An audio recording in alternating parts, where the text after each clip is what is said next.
Hi മക്കളെ, എജുബിൾസ് ലേണിങ്ങിൻ്റെ പുതിയൊരു വീഡിയോയിലേക്ക് ഏവർക്കും സ്വാഗതം. +2 എക്സാമിൻ്റെ മോഡൽ എക്സാമൊക്കെ ആയി, എക്സാമിനൊക്കെ വേണ്ടി ഇങ്ങനെ ചൂടോടെ പഠിച്ചു നിൽക്കുന്ന സമയമാണല്ലേ. അപ്പോഴാണ് ഞെട്ടിച്ചുകൊണ്ട് പെട്ടെന്ന് CUET UG എക്സാമിൻ്റെ അപ്ലിക്കേഷനായിട്ട് വിളിച്ചത് അല്ലേ. ഈ വരുന്ന 30 അപ്ലിക്കേഷൻ അവസാനിക്കും. ഇപ്പോൾ ചികഞ്ഞ് ഇങ്ങനെ ആലോചിക്കുകയാണ് എവിടെ പഠിക്കണം, ഈ +2 പാസ്സായിട്ട് ഞാൻ ഏത് സെൻട്രൽ യൂണിവേഴ്സിറ്റിയിൽ ഡിഗ്രി പഠിക്കണം എന്നൊക്കെ ഇങ്ങനെ മനസ്സിലിട്ട് ആഗ്രഹിച്ച് ഇങ്ങനെ ഓരോ ചിന്തകളുമായി നടക്കുന്നവരല്ലേ നിങ്ങൾ. കറക്റ്റ് സ്ഥലത്താണ് നിങ്ങൾ എത്തിച്ചേർന്നിരിക്കുന്നത്. മുഴുവൻ സെൻട്രൽ യൂണിവേഴ്സിറ്റികൾ വിവരങ്ങൾ നിങ്ങൾക്ക് ഞങ്ങൾ പറഞ്ഞു തരുന്നതാണ്. ഓക്കെ, ഇപ്പോൾ +2 നന്നായിട്ട് പഠിക്കുക. ആ +2ൻ്റെ അതേ സിലബസ് വെച്ചിട്ടുള്ള CUET എക്സാം ഉണ്ട്, അത് നന്നായിട്ട് തയ്യാറെടുക്കുക. നല്ല എക്സാമിൽ നല്ല സ്കോർ എടുക്കുക. നിങ്ങൾക്കും നിങ്ങളുടെ ഇഷ്ടപ്പെട്ട യൂണിവേഴ്സിറ്റിയിൽ ഡിഗ്രി പഠിക്കാം അല്ലേ. എവിടെയൊക്കെയാണ് നിങ്ങൾ ഇഷ്ടപ്പെടുന്നത്? +2 ഒക്കെ പഠിച്ചുകൊണ്ടിരിക്കുകയാണല്ലേ. അടുത്ത വർഷം കേരളത്തിൽ നിന്ന് പുറത്ത് പോകണം അല്ലെ, എനിക്ക് ഡൽഹിയും ഹൈദരാബാദും ഒക്കെ പോയി പഠിക്കണം, അങ്ങനെയൊക്കെ മനസ്സിലുള്ള ആളുകളാണെങ്കിൽ നിങ്ങൾക്ക് സെൻട്രൽ യൂണിവേഴ്സിറ്റി നല്ല ഓപ്ഷനാണ്. നല്ല കുറഞ്ഞ ചിലവിൽ വിദ്യാഭ്യാസം, നല്ല ടോപ്പ് നോച്ച് ആയിട്ടുള്ള ഫാക്കൽറ്റികളിൽ നിന്നുള്ള പഠനം, അതൊക്കെ നിങ്ങൾ സ്വപ്നം കാണുകയും ചെയ്തിട്ടുണ്ടെങ്കിൽ നിങ്ങൾക്ക് ഏറ്റവും നല്ല ഓപ്ഷൻ തന്നെയാണ് സെൻട്രൽ യൂണിവേഴ്സിറ്റി. അപ്പോൾ ഞാൻ പറഞ്ഞു വരുന്നത്, ഇന്ത്യയിൽ ഏതൊക്കെയാണ് ഏറ്റവും അടിപൊളിയായിട്ടുള്ള സെൻട്രൽ യൂണിവേഴ്സിറ്റികൾ. നമ്മൾ ആ സെൻട്രൽ യൂണിവേഴ്സിറ്റികളുടെ റാങ്കിങ് ഒക്കെ എടുത്ത് നോക്കുക. NIRF റാങ്കിങ് ഒക്കെ വെച്ച് നോക്കിയിട്ടാണ്, അവിടുത്തെ ഇൻഫ്രാസ്ട്രക്ചർ കാര്യങ്ങളൊക്കെ നോക്കിയിട്ട്. അപ്പോൾ ഏതൊരാളോടും ചോദിച്ചാൽ സെൻട്രൽ യൂണിവേഴ്സിറ്റികളിലെ ഏറ്റവും ടോപ്പ് ഇൻസ്റ്റിറ്റ്യൂഷൻസ് ഏതൊക്കെയാണെന്ന് ചോദിച്ചാൽ അതിൽ എല്ലാവരും ഉറപ്പായിട്ട് പറയുന്ന ഒരു സ്ഥാപനമാണ് യൂണിവേഴ്സിറ്റി ഓഫ് ഹൈദരാബാദ്. നമ്മളൊക്കെ പേരിട്ട് വിളിക്കുന്ന ഹൈദരാബാദ് സെൻട്രൽ യൂണിവേഴ്സിറ്റി. ഓക്കെ, ഹൈദരാബാദിലാണ് ഈ ഒരു സെൻട്രൽ യൂണിവേഴ്സിറ്റി സ്ഥിതി ചെയ്യുന്നത്. അവിടെ ഏതൊക്കെ കോഴ്സുകൾ നിങ്ങൾക്ക് ഡിഗ്രി പഠിക്കാം, അല്ലെങ്കിൽ ഡിഗ്രി + PG ആയിട്ട് ഇൻ്റഗ്രേറ്റഡ് കോഴ്സായിട്ട് ഏതൊക്കെ കോഴ്സുകൾ നിങ്ങൾക്ക് പഠിക്കാം എന്നാണ് നമ്മൾ ഈ വീഡിയോയിൽ ഇന്ന് ഡിസ്കസ് ചെയ്യാൻ പോകുന്നത്. ഓക്കെ, അപ്പോൾ ഈ വീഡിയോയിൽ നമ്മൾ കംപ്ലീറ്റ് കോഴ്സസ്, അവിടെയുള്ള എലിജിബിലിറ്റി കാര്യങ്ങളൊക്കെ നമ്മൾ ഇന്ന് ഈ വീഡിയോയിൽ ഡിസ്കസ് ചെയ്യും. ഓക്കെ, അപ്പോൾ നമുക്ക് വീഡിയോയിലേക്ക് പോകാം. അതിനു മുമ്പ് ഞാൻ നിങ്ങളോട് പറയാൻ ഉദ്ദേശിക്കുന്ന ഒരു കാര്യം എന്നുള്ളത്, ഇപ്പോൾ +2 എക്സാം ഒക്കെ ആയിരിക്കും. നിങ്ങൾ ഒരിക്കലും +2 വേറെ അല്ലെങ്കിൽ central university CUET UG exam വേറെ എന്നൊരു ചിന്ത നിങ്ങളുടെ മനസ്സിലുണ്ടാവരുത്. ഇത് രണ്ടും ഒരേ സിലബസ്, ഒരേ പാറ്റേണിലുള്ളതാണ്. CUET UGയിൽ നിങ്ങൾക്ക് പഠിക്കാനുള്ളത് നിങ്ങൾ +2ൽ പഠിച്ച കാര്യങ്ങൾ തന്നെയാണ്. അത് ഇൻ്റഗ്രേറ്റ് ചെയ്യുക എന്നുള്ളതാണ്. നിങ്ങൾ ക്ലാസ്സിൽ പഠിച്ച ഫിസിക്സ് ആവട്ടെ, കെമിസ്ട്രി ആകട്ടെ, പൊളിറ്റിക്സ് ആവട്ടെ, ഹിസ്റ്ററി ആവട്ടെ, ഏതും നിങ്ങൾ +2 സിലബസിൽ പഠിച്ച സാധനം ഇത് എക്സാം പോയിന്റ് ഓഫ് വ്യൂവിൽ ചോദിക്കുകയാണ് അവർ ചെയ്യുന്നത്. ഇതൊരു എക്സാം ആയിട്ട് 4 ആൻസറുകളിൽ നിങ്ങൾ റൈറ്റ് ആയിട്ടുള്ള ഒരു ആൻസർ നിങ്ങൾ ടിക്ക് ചെയ്യേണ്ട ഒരു എക്സാമിൻ്റെ ഒരു മോഡലിലേക്ക് അവർ മാറ്റി. അത് കമ്പ്യൂട്ടർ ബേസ്ഡ് ടെസ്റ്റ് ആക്കി എന്നേ ഉള്ളൂ.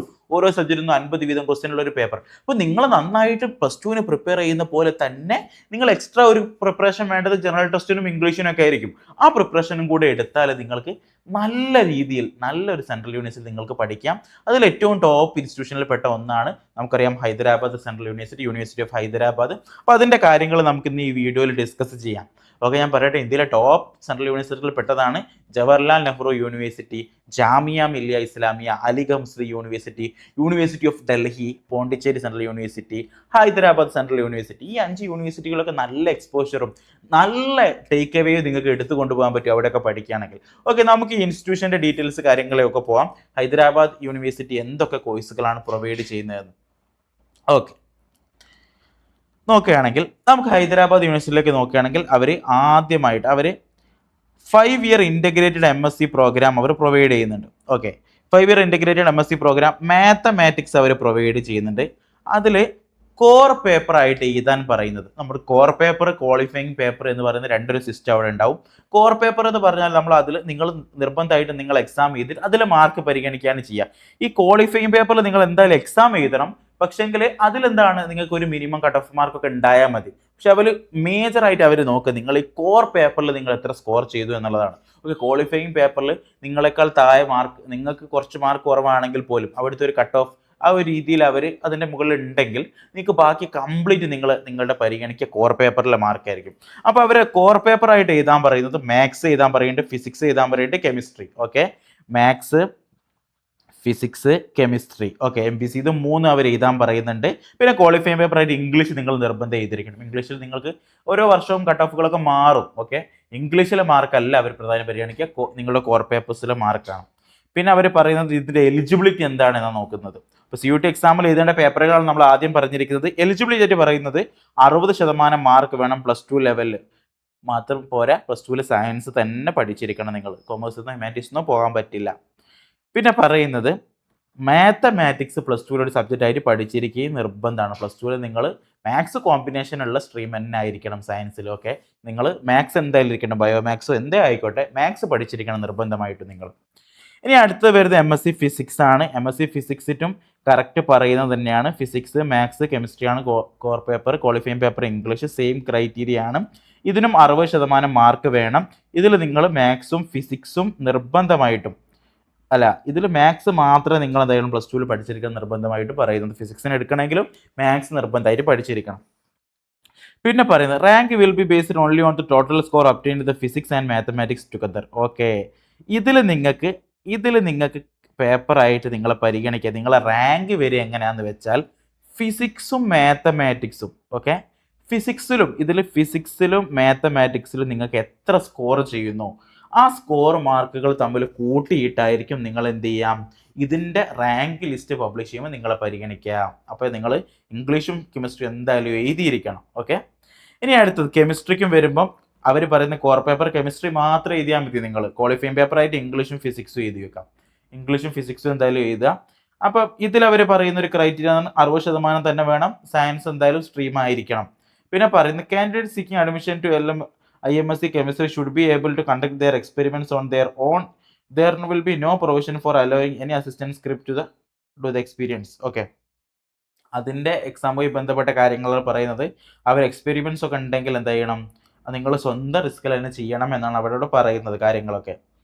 ഓക്കെ, പിന്നെ പറയുന്നത് അടുത്തതായിട്ട് 4 year BSc കെമിസ്ട്രി ആണ് പറയുന്നത്. ഓക്കെ, ഇത് 5 year ഇൻ്റഗ്രേറ്റഡ് കെമിസ്ട്രി പറഞ്ഞിട്ട് 4 year വെറും കെമിസ്ട്രി മാത്രമുള്ള അതിനെന്താണ് ക്രൈറ്റീരിയ എന്ന് നമുക്ക് നോക്കാം. ഓക്കെ, അതിന് പറയുന്നത് കോർ പേപ്പറായിട്ട് കെമിസ്ട്രി എഴുതണം എന്നാണ് പറയുന്നത്.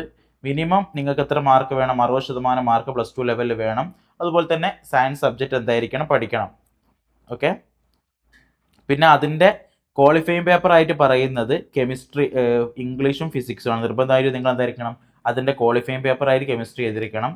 പിന്നെ BSc കെമിസ്ട്രിക്ക് അവർ പറയുന്നത് അതിലും അവരുടെ എക്സ്പെരിമെൻറ്റ്സ് എന്തായിരിക്കണം, സ്വന്തമായിട്ട് നിങ്ങൾ കണ്ടക്ട് ചെയ്യണം. There will be no provision for allowing any assistant or scribe to do the experiments. ഈ എക്സ്പെരിമെൻറ്റ്സ് ഇതൊക്കെ ചെയ്യാൻ വേണ്ടിയിട്ട് ഒരു സ്ക്രൈബിനും ആരെയും നിങ്ങൾക്ക് എന്ത് ചെയ്യില്ല, ആ അഡ്മിഷൻ്റെ ആ ഒരു ഇതിൽ നിങ്ങൾക്ക് ആരെയും എക്സാമിൻ്റെ സമയത്ത് ആരെയും നിങ്ങൾക്ക് എന്ത് ചെയ്യാൻ പരിഗണിക്കില്ല എന്നുള്ളതാണ്.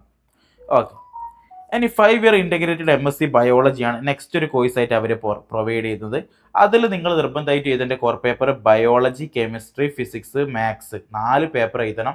കൂടാതെ ക്വാളിഫയിങ് പേപ്പറായിട്ട് ഇംഗ്ലീഷ് എഴുതണം. ഓക്കെ, ഇത് മനസ്സിലായിക്കോളൂ. കെമിസ്ട്രി, ഫിസിക്സ്, ബയോളജി, മാത്സ്, പിന്നെ ഇംഗ്ലീഷ് ക്വാളിഫയിങ് പേപ്പറായി നിർബന്ധമായിട്ട് എഴുതിയിരിക്കണം. അപ്പോൾ MSc ബയോളജി നോക്കുന്ന ആൾക്ക് 5 പേപ്പർ ഓൾറെഡി ഇവിടെ ഫില്ലായി. ഓക്കെ, ജനറൽ ടെസ്റ്റ് എഴുതണ്ട. ഓക്കെ, അവരുടെ 60% മാർക്ക് വേണം. പിന്നെ IMC ഇൻ്റഗ്രേറ്റഡ് MSc ഇതിനൊക്കെ ഇവിടെ പ്രത്യേക നോട്ടായിട്ട് അവർ പറയുന്നത് students admitted to IMSc biology will branch out to IMSc plant biology and biotechnology. അപ്പോൾ ഇതൊക്കെ ആയിട്ട് നിങ്ങൾ കണക്റ്റഡ് ആയിരിക്കുമെന്നാണ് അവർ പറയുന്നത്. നിങ്ങളവിടെ അഡ്മിഷൻ എടുക്കുകയാണെങ്കിൽ ഇതിൻ്റെ ബ്രാഞ്ച് ഔട്ട് ആയിട്ട് വരുന്നതായിരിക്കും plant biology, biotechnology, element biology, ഈ കാര്യങ്ങളൊക്കെ ഇതിൻ്റെ ബ്രാഞ്ച് ആയിട്ട് വരുന്നതായിരിക്കും. ഓക്കെ, തേർഡ് ഇയറിൽ. ഓക്കെ, തേർഡ് ഇയറിലാണ് ഈ സിസ്റ്റം ആൻഡ് കമ്പ്യൂട്ടറൈസേഷനൊക്കെ വരുന്നത്. ഓക്കെ, നമുക്കിനി അടുത്ത കോഴ്സുകളിലേക്ക് നോക്കാം. ഇനി 5 year ഇൻ്റഗ്രേറ്റഡ് MSc അപ്ലൈഡ് ജിയോളജിക്ക് എന്തൊക്കെ പേപ്പേഴ്സാണ് അവിടെ എഴുതേണ്ടത് എന്നാണ് നോക്കുന്നത്. അതിന് ഫിസിക്സും കെമിസ്ട്രിയും നിർബന്ധമായും കോർ പേപ്പറാണ്. Qualifying paper English, maths, biology. Okay, ഇവിടെയും പ്ലസ് ടു ലെവലിൽ സയൻസ് പഠിച്ചിരിക്കണം നിങ്ങൾ. അടുത്തതായിട്ട് വരുന്നത് ഒപ്റ്റോമെട്രി ആണ്. 5 year ഇൻ്റഗ്രേറ്റഡ് ഒപ്റ്റോമെട്രി. ഇതിൽ വരുന്നത് ഫിസിക്സും കെമിസ്ട്രിയാണ് കോർ പേപ്പറായിട്ട് വരുന്നത്. Qualifying paper English, mathematics, biology. ഇതിലും പ്ലസ് ടു ലെവലിൽ നിങ്ങൾ സയൻസ് പഠിച്ചിരിക്കണം. ഇനി MSc സൈക്കോളജിയാണ് വരുന്നതെങ്കിൽ ഇതിൽ ജനറൽ ആപ്റ്റിറ്റ്യൂഡ് ടെസ്റ്റും ക്വാളിഫയിങ് പേപ്പർ ഇംഗ്ലീഷും മാത്രമാണ്. അപ്പോൾ കോർ പേപ്പർ നിങ്ങൾ ജനറൽ ആപ്റ്റിറ്റ്യൂഡ് ടെസ്റ്റാണ്, ക്വാളിഫയിങ് പേപ്പർ ഇംഗ്ലീഷുമാണ് വരുന്നത്. ഇതിൽ നിങ്ങൾ ഏതായാലും കുഴപ്പമില്ല, ആർട്സോ സയൻസോ ഏതായാലും കുഴപ്പമില്ല, മിനിമം 60% മാർക്ക് ഉണ്ടായത്. ഇതിൻ്റെ ഒരു പ്രത്യേകത പറഞ്ഞാൽ ജനറൽ ആപ്റ്റിറ്റ്യൂഡ് ടെസ്റ്റിനാണ് നന്നായിട്ട് പ്രിപ്പറേഷൻ, നന്നായിട്ട് ഇവിടെ കോമ്പറ്റീഷൻ വരുന്നത്. നിങ്ങൾക്ക് ഇനി ഇംഗ്ലീഷിൽ ഒരു മിനിമം മാർക്ക് ഉണ്ടായാൽ മതി. ഇവിടെ ക്വാളിഫയിങ് പേപ്പർ ഇംഗ്ലീഷ് ആയതുകൊണ്ട്. പക്ഷേങ്കിൽ നിങ്ങൾക്ക് ഇംഗ്ലീഷിൽ മാർക്ക് കുറയുകയും നല്ല രീതിയിൽ ജനറൽ ടെസ്റ്റിൽ മാർക്ക് ഉണ്ടെങ്കിൽ നിങ്ങൾക്ക് ഷുവറായിട്ട് ഇവിടെ അഡ്മിഷൻ കിട്ടും. നിങ്ങൾക്ക് ഇനി ഇംഗ്ലീഷിൽ മാത്രം ഒരുപാട് മാർക്ക് ഉണ്ടായി എന്ന് വെച്ച് നിങ്ങൾക്ക് അവിടെ അഡ്മിഷൻ കിട്ടില്ല. കാരണം അവിടെ കോർ പേപ്പർ ആയിട്ട് വരുന്ന ജനറൽ ആപ്റ്റിറ്റ്യൂഡ് ടെസ്റ്റാണ്. ഓക്കെ, ഇനി നമുക്ക് അടുത്ത കോഴ്സുകൾ നോക്കുകയാണെങ്കിൽ ഇനി വരുന്നത് കുറേ സബ്ജക്റ്റ് ആർട്സ് റിലേറ്റഡ് ആയിട്ട് എം എ തെലുങ്ക് വരുന്നുണ്ട്. അതിന് എഴുതാൻ പറയുന്നത് തെലുങ്കാണ്. ക്വാളിഫയിങ് പേപ്പർ ഇംഗ്ലീഷാണ്. 60% മാർക്ക് ആർട്സ് സബ്ജക്റ്റിൽ വേണം. Okay, +2 level 60% mark. അതിൽ തെലുങ്ക് എന്തായിരിക്കും നിർബന്ധമായിട്ട് ഒരു സബ്ജക്റ്റ് ആയിട്ട് പഠിച്ചിരിക്കുകയും വേണം. ഓക്കെ, പിന്നെ അടുത്തത് candidate who have study Telugu up to 10th class could not study Telugu as one of the subject in +1 +2 intermediate level can also apply. Okay, ഇനി നിങ്ങൾ +1 +2 തെലുങ്ക് പഠിച്ചിട്ടില്ല, പക്ഷെങ്കിൽ 10th വരെ എന്തായിട്ടുണ്ട്, നിങ്ങൾ 10th ക്ലാസ് വരെ തെലുങ്ക് പഠിച്ചിട്ടുണ്ടെങ്കിൽ നിങ്ങൾക്ക് അപ്ലൈ ചെയ്യാമെന്നാണ് അവർ പറയുന്നത്. ഓക്കെ, ഇനി അടുത്ത ഒരു കാര്യം വരുന്നത്, അടുത്തത് വരുന്നത് 5 ഇയർ ഇൻറ്റഗ്രേറ്റഡ് MA ഹിന്ദിയാണ്. ഇതിന് Hindi core paper, English qualifying paper. ഹിന്ദിയുടെ മാർക്കാണ് പരിഗണിക്കുക കൂടുതൽ. അപ്പോൾ 60% മാർക്ക് പഠിക്കണം. ഹിന്ദി എന്തായിരിക്കണം, ഒരു സബ്ജക്റ്റ് ആയിട്ട് +2 പഠിച്ചിരിക്കുകയും വേണം. Okay, in case of student has not studied Hindi as one of the subject he should have passed an oriental title examination equivalent to intermediate in Hindi by Government of India and state government thereof along with +2 level. Okay, ഇനി ഒരാൾക്ക് ഹിന്ദി +1 +2 ഒന്നും പഠിച്ചിട്ടില്ല, അങ്ങനെയാണെങ്കിൽ അയാൾ എന്തായിരിക്കണം, +2 ലെവലിൽ എന്തെങ്കിലും state ഗവൺമെൻറ്റോ government of ഇന്ത്യയോ conduct ചെയ്യുന്ന ഹിന്ദിയുടെ എന്തെങ്കിലും ഓറിയന്റൽ ടൈറ്റിൽ ഈക്വലന്റ് എക്സാമിനേഷൻ പാസ്സായിരിക്കണം എന്നാണ് പറയുന്നത്. നമുക്ക് ഇപ്പോൾ നമ്മുടെ നാട്ടിലൊക്കെ ഉണ്ടാവുമല്ലോ വേറെ ഒരുപാട് ഹിന്ദിയുടെ അതുപോലെ തന്നെ, അപ്പോൾ അങ്ങനത്തെ ഏതെങ്കിലും ഒരു കോഴ്സ് പാസ്സായിരിക്കണം എന്നാണ് അവർ പറയുന്നത്. ഇനി MA language. Okay, MA language സയൻസിന് അവർ പറയുന്നത് ഇംഗ്ലീഷും ജനറൽ ആപ്റ്റിറ്റ്യൂഡ് രണ്ടും കോർ പേപ്പറാണ്. ഇതിൽ വരുന്നത് ഇതിൽ ക്വാളിഫയിങ് പേപ്പർ എന്ന് പറയുന്ന സിസ്റ്റം വരുന്നില്ല. ഇതിൽ കംപ്ലീറ്റ്ലി വരുന്നത് ഇംഗ്ലീഷും ജനറൽ ആപ്റ്റിറ്റ്യൂഡ് ടെസ്റ്റും രണ്ടും കോർ പേപ്പറാണ്. ക്വാളിഫയിങ് പേപ്പർ അതിൽ വരുന്നില്ല. 60% മാർക്ക് നിങ്ങൾക്ക് എന്തായാലും വേണം. ഓക്കെ, ഇനി MA ഉറുദു ആണ് വരുന്നതെങ്കിൽ കോർ പേപ്പർ ഉറുദു ആണ്, ക്വാളിഫയിങ് പേപ്പർ ഇംഗ്ലീഷാണ്. ഉറുദുവിൽ നല്ല മാർക്ക് ഉണ്ടാവണം. 60% മാർക്കും പഠിക്കണം. +2 എന്തായിരിക്കണം, ഉറുദു പഠിക്കുകയും വേണം. നമ്മൾ നേരത്തെ പറഞ്ഞ പോലെ ഹിന്ദിക്ക് പറഞ്ഞ പോലെ ഇതുവരെ ഉറുദു എവിടെയും പഠിച്ചിട്ടില്ലെങ്കിൽ +2 ലെവൽ എന്തായിരിക്കണം, സ്റ്റേറ്റ് ഗവൺമെൻറ്റോ ഇന്ത്യൻ ഗവൺമെൻറ്റോ നടത്തുന്ന ഏതെങ്കിലും ഉറുദു ഈക്വലന്റ് എക്സാമിനേഷൻ നിങ്ങൾ പാസ്സായിരിക്കണം. ഓക്കെ, ഇത്രയും കാര്യങ്ങളാണ് ഇതിൽ വരുന്നത്. ഇനി നമുക്ക് കംപ്ലീറ്റ്ലി നമ്മുടെ എക്കണോമിക്സ്, പൊളിറ്റിക്സ്, ഹിസ്റ്ററി ആ ഒരു സബ്ജക്റ്റിലേക്ക് നോക്കാം. ഇതിൻ്റെയൊക്കെ ഏകദേശം കോർ പേപ്പറും ക്വാളിഫയിങ് പേപ്പറും സെയിം ആണ്. കോർ പേപ്പർ ജനറൽ ആപ്റ്റിറ്റ്യൂഡും ക്വാളിഫയിങ് പേപ്പർ ഇംഗ്ലീഷാണ് വരുന്നത്.